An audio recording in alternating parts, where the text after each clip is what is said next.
오늘 말씀은 마땅한 삶이라는 제목으로 골로새서 3장 12, 17절을 중심으로 해서 골로새 3장 말씀을 나누도록 하겠습니다. 계속해서 제가 시리즈 아닌 시리즈를 하고 있는데 먼저 본문 말씀 읽고 차근차근히 설명하겠습니다. 네, 오늘 이 본문 선정 이유는 저희가 저희 교회 비전들 정리해서 나누는 10가지 테마어가 있습니다. 그 중에 오늘은 이제 뭘 런칭하다 이런 말 많이 쓰잖아요. 거기서 말하는 런치에 대한 겁니다. 골로새 3장 12, 17절 런칭하다, 시작하다, 이거 잘 준비해서 우리 런칭할 거야 하는 거 있잖아요. 출시하다, 게시하다, 이런 뜻으로 이런 내용을 가지고 우리가 뭘 해야 되는지 실제적으로 지난주에 주도권 이니셔티브를 갖고 오자 얘기를 했는데, 그 주도권 거대 담론이죠. 정말 이니셔티브를 갖고 와서 이 세상을 이롭게 하는 하나님의 사명을 감당하자고 할 때 갑자기 그 일이 되지 않습니다. 그 일을 하는 준비, 그 일을 시작하는 단계들이 있어요. 그리고 그 영역이 적용되는 바운더리가 동심원 구조로 점점 넓어지는 거지, 자기 주변, 자기 자신은 쑥대밭 되어 있는데 열방을 살리고 하나님의 창조 세계 창조 세계 경영에 동참하고, 다 너무 위대하고 좋은 말인데 그 일은 이루어지지 않습니다. 그래서 유명한 자기 개발하시는 분이나 유명한 석학들이 하는 얘기가 집부터 치우라고 얘기하잖아요. 옛 성현에는 수신제가 얘기를 하는 이유가 다 일맥상통합니다. 그 안에 오늘 메시지의 중심이 들어있고, 여러분들이 읽으신 이 본문 메시지는 골로새서 3장의 그 햄버거로 따지면 패티 같은 가장 중심이에요. 이 중심에 앞뒤 내용이 붙어져 있습니다. 그래서 뒤의 내용은 이번 주일에 할 만한 본문입니다. 아내, 남편, 자녀, 부모, 종, 상전으로 이렇게 표현되어 있는 그 각각의 영역의 사람들에게 처해져 있는 위치에 따라서 입체적으로 우리가 거기 다 해당되죠. 거기에 따른 실제적인 뭘 액션 플랜으로 시작을 해야 되는지 얘기가 이 본문 뒤에 붙어서 나옵니다. 근데 그거를 할 수 있는 이유가 여기에 있어요. 이 중심이 여기 있습니다. 또 이거를 해야 되는 이유가 앞에 설명이 돼 있습니다. 이제 그런 관계로 이어진다는 걸 말씀드리고 단락단락 읽겠습니다. 오늘은 좀 읽겠습니다. 골로새 3장 1에서 4절 읽겠습니다. 시작.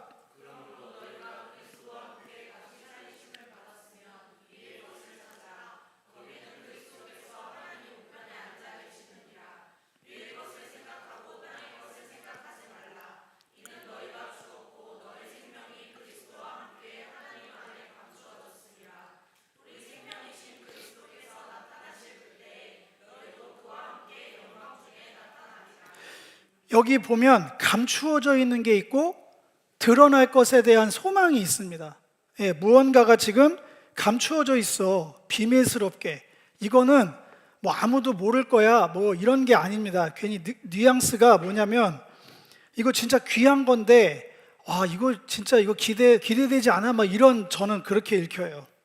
그게 뭐냐면 생명이라고 얘기합니다. 그리스도 안에 있는 우리의 생명. 저는 지금 살고 있는데요, 지금 저는 무언가를 열심히 하고 있는데요, 생명으로 연장이 돼서 뭘 하고 있는데요, 육신에서 이 땅의 것으로 있는 것은 어머니 뱃속에서 태어나서 지금까지 한 번도 심장이 멈추지 않는 이상, 그래서 모든 사이는 심정지예요. 결론은, 과정은 여차저차 하지만 그래서 결론은 심정지다, 이렇게 해서 끝나는데, 그 심장이 뛰는 한 우리는 무슨 생명을 영위하면서 살아갈 겁니다. 근데 그 생명은 감추어져 있지 않고요, 이미 다 드러나 있어요. 우리의 건강의 한계, 지능의 한계, 내 생명을 발현할 수 있는 필드의 구획, 여기 계신 분들쯤 되면 그 생명의 가치나 어떠한 수준, 상태, 이런 것들에 대해서 굳이 다른 사람의 설명을 듣지 않아도 충분히 객관적으로 이제 알고 있습니다. 이건 감추어져 있는 게 아니에요. 좀 죄송한 얘기지만 뻔한 겁니다. 대략 어느 정도 각이 나오고 이렇게 되겠다, 나는 어떤 하겠다, 그 생명에 대해서는 감추어져 있는 게 아니라 다 드러내 있죠. 근데 여기서 말하는 생명은 그 생명이 아니죠. 그 생명이 아닙니다. 그리스도 안에 그 바울의 시그니처 같은 표현, 그리스도 안에 있는, 그리스도와 함께 하나님 안에 있는 그 생명, 이 생명을 얘기하면서 분명히 대전제로 하고 있는 건 우리는 죽었다는 거예요. 죽었다. 뭐 이 얘기를 처음부터 끌고 가면 에덴까지 쭉 끌고 가야죠. 성경적인 죽음은, 물리적 죽음은 필연이고요, 근본적인 죽음은 하나님과의 단절이에요. 영원한 생명의 근원이신 하나님과 함께 하지 않는 것, 하나님의 자리에서 우리가 이탈된 것, 하나님의 생명의 근원으로부터 공급받지 않는 것, 관계용어로 하면 하나님과의 친밀함이 깨져 있는 것, 그거 자체로 죽은 겁니다. 네, 그 죽음의 결과물이, 그 디폴트 값은 우리가 알고 있는 익숙한 사망이에요. 모두가 다 죽는 이유는 생물학적으로, 뭐 의학적으로, 뭐 철학적으로 각각의 상태를 설명할 수 있겠죠. 죽음은 이런 거라고 얘기를 하겠지만 성경은 분명히 얘기합니다. 생명의 근원에서 멀어지는 거.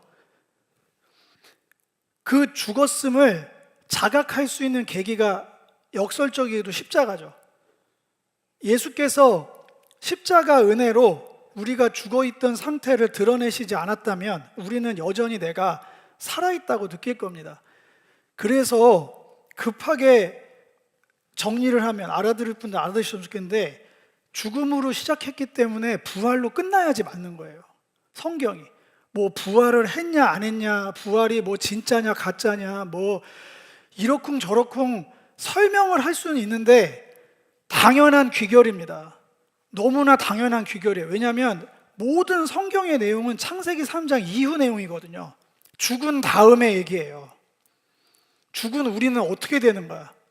어떻게 하나님과 다시 원래 자리를 회복한다는 얘기는 죽은 자들이 살아나는 거죠. 관계 용어로 같지만 편하게 생각하시면 돼요. 부활은 필연이에요. 성경을 쓰신 분이 생명의 주가 맞다면 당연히 부활로 끝나야 됩니다. 그래서 부활은 상식적인 거예요. 신비하죠. 신비가 없다는 건 아닌데 성경을 성경대로 읽으면 너무 당연한 거예요. 그러니까 바울은 부활을 전하느라고 난리 났고, 제가 몇 번 설명드렸지만 바울도 부활하신 주님을 영으로 만났어요. 그러면서 그 사람의 신학책에 신앙이 통째로 다 바뀐 거예요. 전에 있던 학식들, 종교적인 그런 영성의 어떠함이 다 죽음 앞에서 무력한 거거든요. 그런데 부활하신 주님을 만나니까 성경이 뚫려버린 거예요. 그냥 너무 당연한 거구나 이게, 뭐 이렇게 돼 있는 거예요. 그러면서 그리스도와 함께 다시 살리심을 받았으면, 그러니까 유월절 어린 양의 피로 우리가 성찬을 나누잖아요. 그 죽음을 나의 죽음으로 동일하게 받아들인다는 뜻이에요. 그 옛날 출애굽 때 문설주와 임방에 피 바르고 안에서 고기를 나눠 먹어서 그 행위로 인해서 다 죽은 거예요.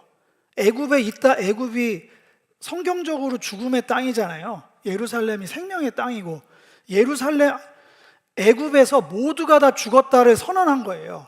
단 유일한 그 죽음에서 나온 사람들, 죽었다가 살아났다는 예표가 뭐냐면 문설주와 임방 바르고 어린 양의 고기를 같이 나눠 먹어. 모든 장자가 죽음으로 운명을 같이 했지만 그 밤에 생명의 길로 걸어 나온 자들, 그 심상을 그대로 십자가에서 신약 때 너무너무나 강조를 하셨잖아요. 처음부터 세상죄를 지고 가는 하나님의 어린 양으로 오셔서 다 이루었다고 십자가에서 해서 정말 영단번 완벽한 새 출애굽의 역사를 열어 젖히셨잖아요. 그거의 증거가 부활의 몸으로 일어나셔서 그렇게 우리를 살리신 거잖아요. 이제 이걸 다 이렇게 계속하면 안 됩니다. 오늘 15분까지 끝내달라는 명을 받았기 때문에, 그렇게 된 것을 믿으시면, 그렇게 살아난 것들을 신앙의 근간으로 한다면 이제 위의 것을 찾으라, 하늘을 바라보면서 살으라는 거예요. 추상적이지 않습니다. 정확하게 데피니션을 하면 하나님과 함께, 영원한 생명의 근원이신 하나님과 함께, 그분이 우리를 만드신 이유와 목적 그대로 지난주에 설교했던 이 삶의 주도권을 찾아와서 죽음의 종로로 타던 종생활이 아니라, 죽지 못해 살거나 먹고 살려고 사는 삶이 아니라 주도권을 찾아와서 주님께서 맡기신 그 삶의 결대로 정복하고 다스리는, 온전케 하는, 하나님의 영광을 땅끝까지 채우는 삶을, 영위에서 나가는 삶을 바라보라는 거예요. 그래서 산상수훈 기도도 그렇게 돼 있다고 했잖아요. 먼저 그 나라와 의를 구하라. 그러면 이 모든 걸 더하리라. 밑에 너희 필요할 걸 아는 거고, 이런 자잘자잘한 거, 필요한 거 내가 전부 다 알아. 그래서 이게 필요 없고 하늘만 보고 감 떨어지게 살으라는 게 아니라, 이제는 하늘을 바라보면서 살아가야지. 그러면 이거는 너무 당연한 거예요. 하나님 안에서 이게 우리 안에서 흘러가고 함께 영이 되는 건 너무나 당연한 상식 같은 얘기입니다. 그래서 위의 것을 생각하고 땅의 것을 생각하지 말라. 이 땅에서 그 삶을 살아간 사람만이 더 온전한 그 삶을 기대하게 됩니다. 야, 여기서 이 정도인데 하나님 안에 감추어져 있는 생명이신 그리스도가 나타날 때 이 아직 바뀌지 않은 게 많아요. 새하늘과 새 땅이 선언이 된 거지, 실제로 2000년 전 십자가 위로 물리적으로 물리의 이치가 바뀌지는 않았잖아요. 그건 성경에 약속되어 있는 거예요.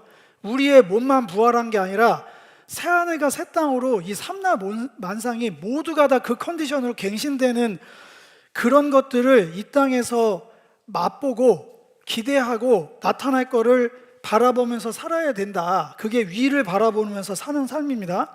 그렇게 되면 당연히 이전에 있던 생명에 익숙해져 있던 땅에 있는 지체들은 죽이라 명령합니다. 이건 자동으로 소멸되는 게 아니에요. 예수 믿으면 내 안에서 이런 음란, 부정, 사욕, 악한 정욕, 탐심, 우상 숭배의 기질들이 그냥 그 자리에서 눈 녹듯이 사라지는 건 없어요. 이걸 명령하셨다니까. 지체를 죽이라. 이건 우리의 싸움의 영역이에요. 어울리지 않거든요. 죽었다 살아난 사람이, 조금 죄송합니다, 좀 이런 거 자극적인데, 시체랑 같이 사는 거예요. 시체처럼 누워서 썩어서 냄새나는 그 패턴의 삶을 계속 살아가는 거예요. 그러니까 너무나 어울리지 않는 거예요. 예수로 부활한 생명은 뭐 무슨 향기가 나야 될지는 모르겠지만, 제가 말주변이 안 돼서, 정말 아름다운 생명의 향기가 풍겨져 나와야 되는데 품격에 맞지 않는 죽음의 향기가 삶의 태도에 그대로 배어져 있는 거, 이거 다 씻어내야 돼요. 이거는 명령이기 때문에 순종함으로 우리가 싸워내야 됩니다. 음란을 싸우는 거예요. 기도한다고 음란이 사라지지 않습니다. 음란한 걸 보지 않아야죠. 음란한 자리에 있지 않아야죠. 음란을 피해야죠. 음란한 걸 보면서 음란에 빠지지 않게 도와주세요? 장난합니까 지금? 말이 되는 얘기를, 부정부패의 자리에서 나가야지. 자기 일자리가 부정부패를 매일 해야 되는지 말아야 고민되면 당장 그만둬야 되는 거예요. 거기 안에서 주님 제가 이걸 해야 됩니까 말아야 됩니까? 그런 이율배반적인 기도가 어디 있어요. 하나님한테 그런 기도 드리시면 안 돼요. 부정인 걸 알면 알게 해주셨으면 감사합니다 하고 내려놔야죠.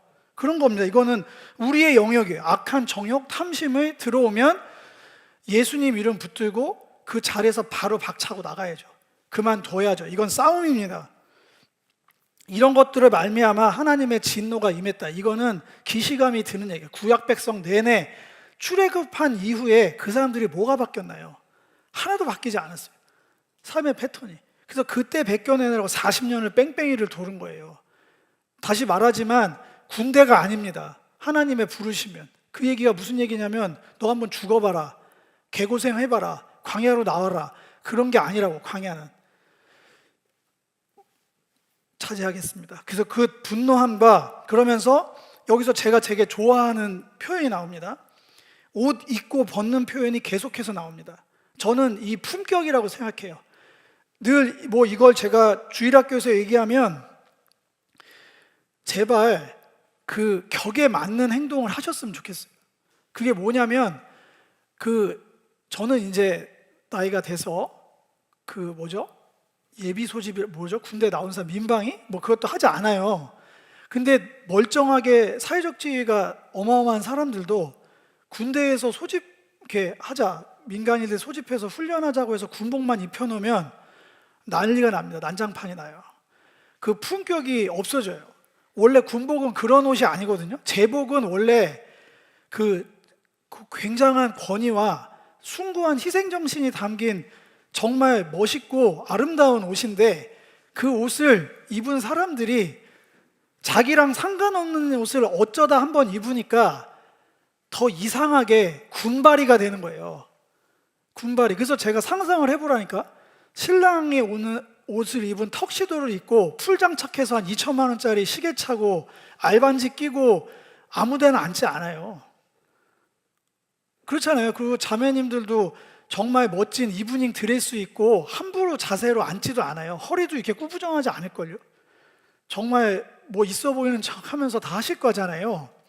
그런 거예요. 옷은 품격이라고.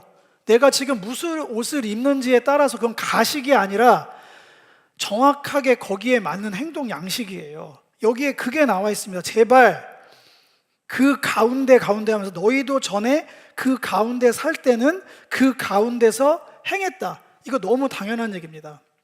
무슨 얘기냐면, 온통 그렇게 사는 사람들 한복판 안에서 온통 그렇게 생각하는 생각에 함몰되어 있으면 당연히 그 생각이 그렇게 나와요. 그 중심에서 완전히 나와야 돼요. 그게 옷을 벗는 거예요. 그러려면 다른 방법이 없습니다. 다른 생각을 하는 사람들과 교제해야 돼요.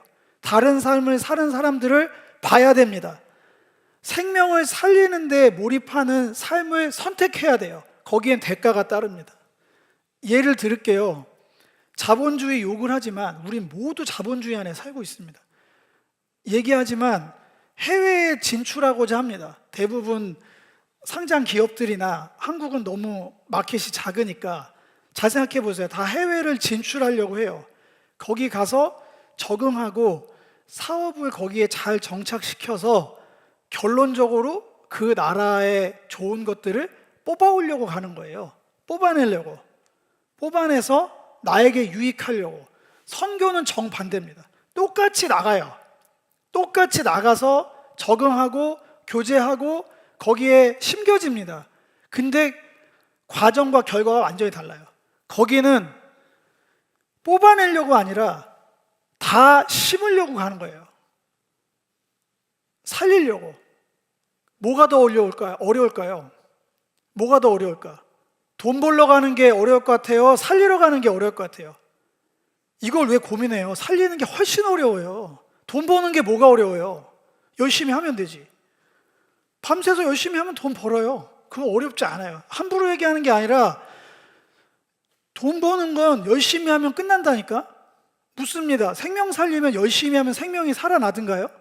안 살려본 사람이 쉽게 얘기하는 거예요. 훈수 두는 사람, 안 살려본 사람입니다. 살리고자 작심하고 들어가면 뭐가 나올까요? 아무것도 못하는 자신밖에 안 보여요. 기도가 절로 나옵니다.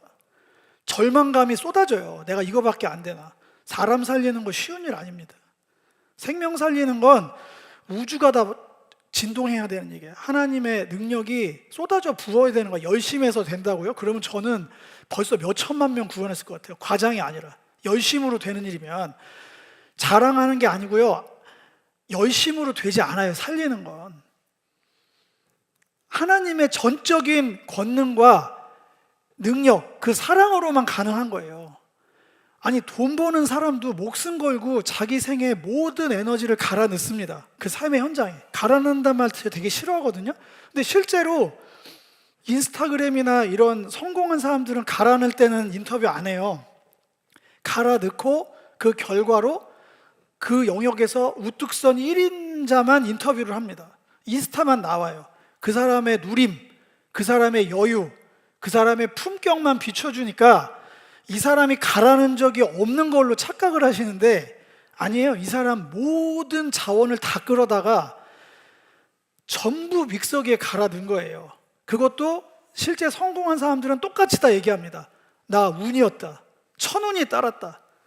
열심히는 다 열심히 하거든요. 그들도 알아요. 꼭대기에 간 사람들은 내가 열심히 해서 된 일이 아니라는 걸 본인이 간담이 서늘하게 압니다.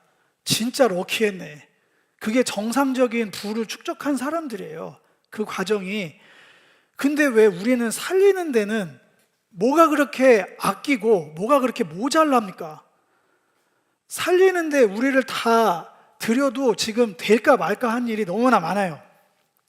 이것도 내가 무슨 옷을 입고 있느냐라는 거예요. 사람을 살리는 옷을 입고 있다고 생각하면 그게 새 사람의 옷이거든요. 새 사람으로 입으면 옛사람과 그 익숙한 행위는 당연히 어색해집니다. 제가 목사잖아요. 그냥 제가 망가져 볼게요. 제가 맨날 그런 사람이 아닌데 또 그렇게 볼까 모르겠네. 제가 맨날 밤마다 음란물을 보고 와서 설교한다고 상상이라도 해보세요. 되겠어요 그게? 아니잖아요. 아니 고맙습니다. 그렇게 상상하지 마세요. 안 해요. 어울리지 않거든요. 제가 맨날 네거티브하고 맨날 씹고 맨날 부정적이고 안 된다고 하고 어울리지가 않는다니까. 그러니까 맞게 살아야지. 그러니까 목사면 목사답게, 그러니까 더 이상 바라지도 않아요. 성도면 성도답게, 주의 자녀면 자녀답게, 새 사람을 입었으면 입은 사람답게 그냥 자연스럽게 살아가면 자기를 창조하신 이의 형상을 따라 전부 다 새롭게 된다. 되게 쉽게 얘기를 하세요. 왜냐하면 상식이니까. 옷을 갈아입은 사람이 추링이 입을 때랑 턱시도 입을 때랑 어떻게 같은 행동을 합니까? 완전히 다르죠. 완전히. 왜 그러냐면 이미 헬라인, 유대인, 할레파, 무할레파, 야만인, 구스다인, 종이나 자유인 차별이 없다. 이거 엄청난 큰다는 얘기입니다. 이 비슷한 얘기, 이 갈래갈래 나눠진 얘기가 어디 나온 얘기냐면 창세기 11장이에요. 언어가 같아, 말이 같아서 뭐로 사는 사람들 얘기가 나오냐면 바벨탑에 우리가 흩어지지 말고 똘똘 뭉쳐서 우리의 이름을 내고 우리가 하늘까지 닿게 살자. 그게 인류의 모든 삶의 방식입니다. 근데 아까 마지막 찬양도 그렇고 하나님은 성전을 짓게 하면서 다른 얘기를 하십니다. 내 이름이 여기 있다. 성전을 지면서 이스라엘 통해서 내 이름을 위해 뭘 해라. 전혀 다른 삶이에요. 바벨탑에서는 그 내가 나예요. 우리 이름, 내 명성. 그런데 성전을 짓는 사람, 출애굽해서 하나님의 땅에 사는 사람들에게는 항상 요구하시는 게 하나님의 이름이에요. 내 이름의 명예. 그 이름을 위해 살면 제 이름은 어디에 내나요? 저의 개성은 어디 가나요? 그 얘기 할까봐 창세기 11장 다음에는 창세기 12장이 있습니다. 창세기 12장 열자마자 이 얘기가 나오죠. 내 이름을 창대하게 하겠다. 아브라함한테 하신 약속이에요. 11장까지의 저주라는 단어가 5번 나와요. 성경에 12장 1, 2, 3절에 정확하게 축복을 5번 쏟아붓습니다. 앞에 저주로 한 사람 상관없어. 이제 내가 너를 택해서 네 이름을 내가 높일 거야. 너는 내 이름을 높이면서 살아. 그게 하나님 방식이에요. 굉장히 클리어합니다. 그거 바뀌지 않았어요. 그 결대로 우리가 하나님의 이름을 위해서 살고자 하면 주님이 우리 이름 높입니다. 저는 그 높아지는 걸 굳이 안 높아질 이유도 없다고 봅니다. 예수님께서도 산상수훈에 말씀하셨어요. 누가 불을 켜서 밑에다 두냐? 불을 켜면 높이 들여서 비추게 하지. 하나님 마음입니다. 네, 그것도 거짓 겸손하지 마세요. 저는 밝혀지고 싶지 않습니다. 그게 무슨 말이에요? 주인이 켜서 올리겠다는데 감사해야죠. 나를 사용하신다는데. 성령이 등잔이고요, 우리가 등불이에요. 계시록도 그렇게 돼 있어요. 착각하시면 우리가 바쳐드리는 역할이 아니고요, 주님 빛나세요가 아니고요. 이게 성도분들 큰 착각인데 주님이 우리를 빛으로 부르셨고 불은 우리고요, 밝혀지는 건 우리고 그 등잔을 성령이에요. 성령께서 하시는 거. 이거 진짜 이런 거 이게 들어오면 진짜 엎드려진다니까. 도대체 내가 뭔데, 내가 뭐길래 나를 이렇게. 그거의 리버스예요. 이제 추방의 시대는 끝났다는 거예요. 예수 그리스도 안에서 전부 다 그리스도 안에서 그 언어와 사상이 하나 되어서 어디를 바라본다? 바벨탑 짓는 게 아니에요. 바벨탑 짓면 다 흩어질 거고요, 추방되고요. 성전을 짓는, 여호와의 이름을 위한, 예수 그리스도의 이름 안에서 사는 삶을 추구하게 되는 새로운 세상이 열렸다는 거예요. 새 창조를 통해서 이미 새 사람이란 뜻은 이미 새 창조에 우리가 일조를 하고 있다는 거예요. 이미 그 새 창조는 시작됐어요. 단절돼 있다가 언제 어느 날 한꺼번에 되는 게 아니라 새 사람을 입은 사람들이 하나둘씩 열방을 향해 채워나갈 때 새로운 창조는 시작이 돼서 진행되고 있는, 확장되어가는 과정 중에 있습니다. 그 안에 오늘 여러분들이 읽으신 본문이 들어있어요. 그러니까 너희들은 하나님이 택하신 조선이잖아요. 그래서 선교사님들이 정말로 그 편지를 썼었어요. 140년 전에 chosen people, 조선은 처음부터 하나님께 선택받은 민족이에요. 그래서 웃긴 게 갓 쓰고 다니잖아요. 그래서 하나님의 민족인가 봐요. 이렇게 진짜 편지를 썼어요. 장난친 게 아니고 정말. 이름도 조선, chosen, 선택받은 자도 갓을 머리에 매일 쓰고 다니는 이상한 애들이 있어요. 그리고 편지에 쓰셨어요. 하나님이 택하사 거룩하고 사랑받은 자처럼 이제 그 옷의 기품에 맞는 행동은 뭐냐면 긍휼과 자비와 겸손과 온유와 오래 참음을 옷 입어라. 다시 말합니다. 그건 가식이 아닙니다. 내가 무슨 옷을 입고 있는지 자각을 하세요. 제발 벌거벗고 산다고 생각하지 말고 눈을 떠서 옆 사람이 무슨 옷을 입고 있는지, 내가 정확하게 무슨 옷을 입고 다녀야 되는지를 보셨으면 좋겠어요. 누가 누구에게 불만이 있거든 서로 용납하며 피차 용서하되, 용서도 이거 태미가 되게 많이 물어본 건데 기준이 달라요. 기분 내키면 하고 아니면 말고가 아니라 주께서 너희를 용서한 것 같이 그 수준으로 하라는 거예요.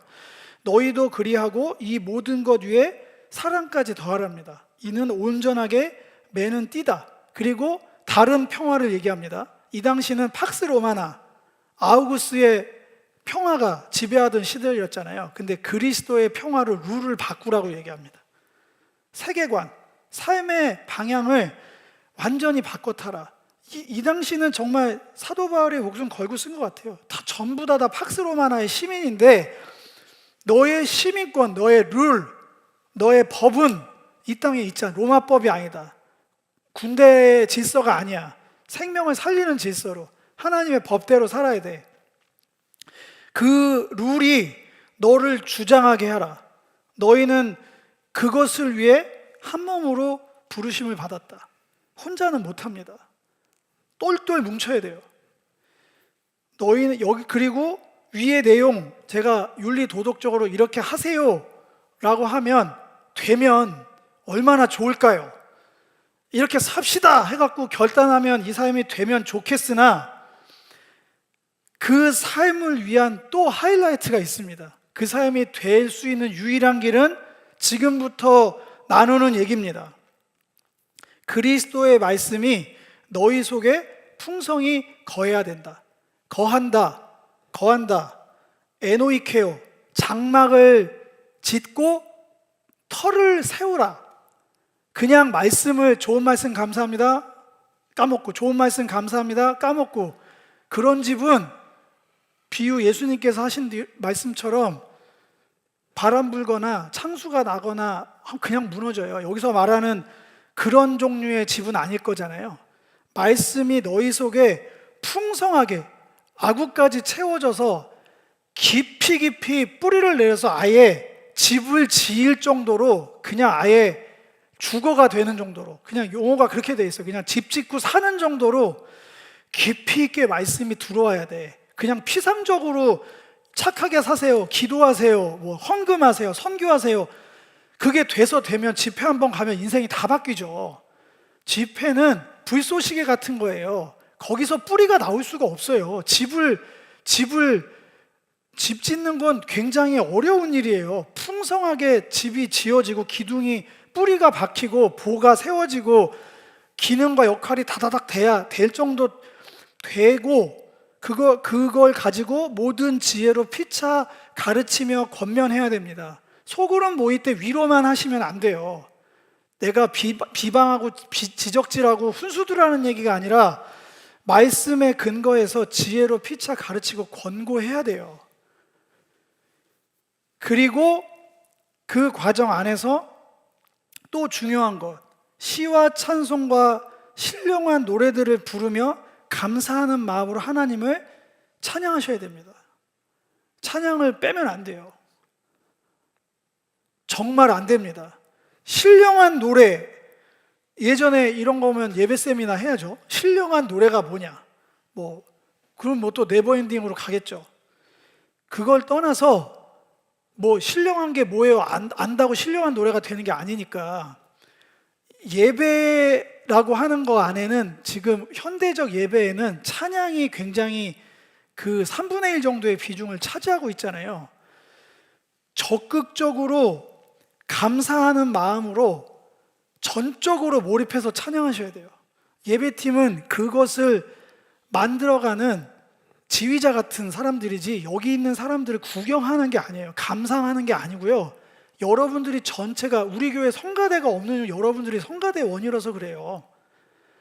마주보면서 이 올려드리는 성부를 앞에 있는 사람들이 열심히 했네, 하나님 기뻐하지 않으세요? 아니, 우리 열심히 하는 거는 여기 예배가 아니잖아. 우리 허그인 주일 2부 예배는 우리 모두가 내는 소리, 우리가 모두가 바라보는 하나님을 향한 열망, 그 바람들, 그 감사들, 그 모든 게 다 올라가는 거예요. 그래서 자세도 그렇고 찬양하는 경건의 자세와 모양과 노력이 필요합니다.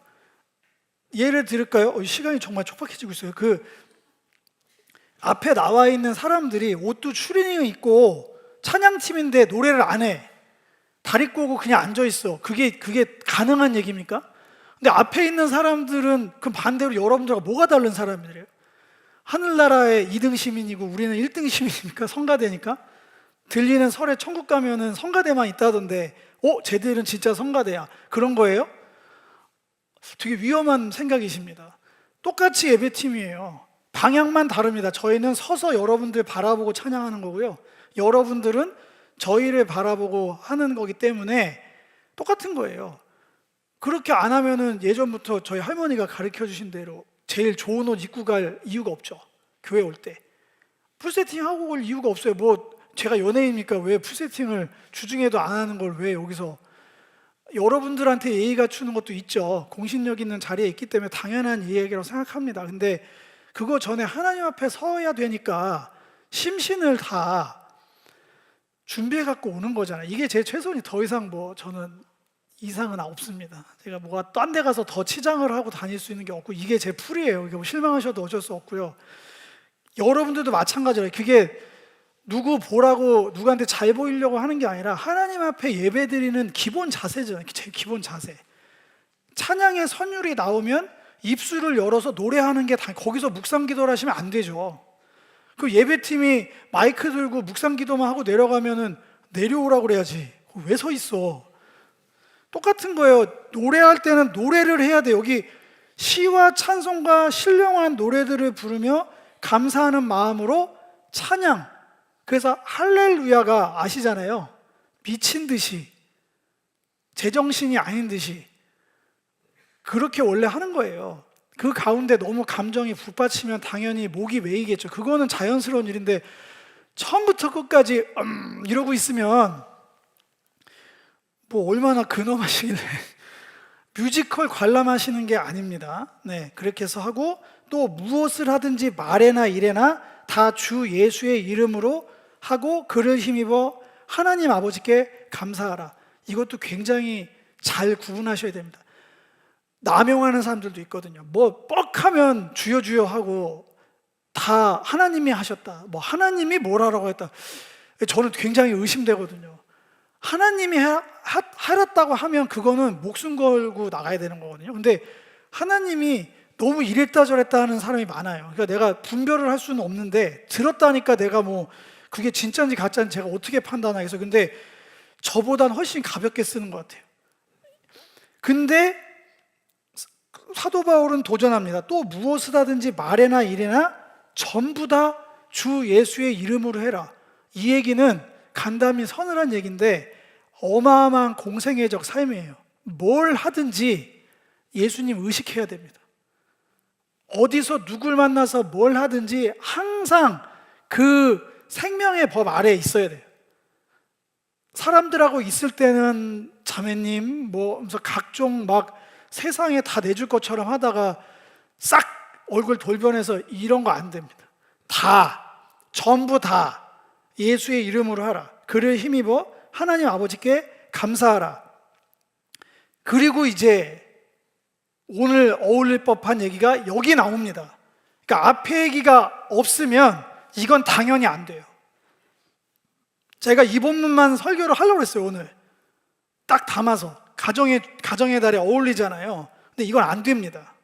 못해요. 여러분들 능력으로 들어도 할 수 없는 거예요. 이걸 하려면 앞에 이게 있어야 돼요. 앞에. 그리고 이거는 공동체적으로 하는 거고요. 개인적으로 있을 땐 죽도록 죄와 싸워야 됩니다. 이게 병행이 돼야 결론적으로 이게 가능합니다. 이 컨디션이. 읽겠습니다. 시작.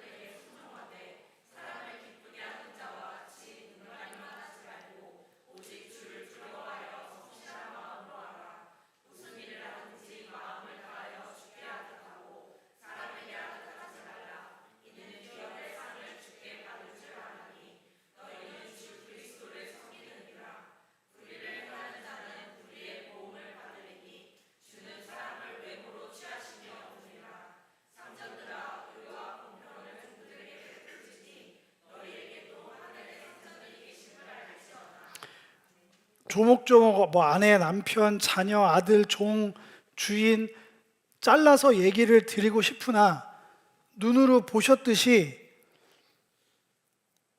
쉽지 않은 일입니다.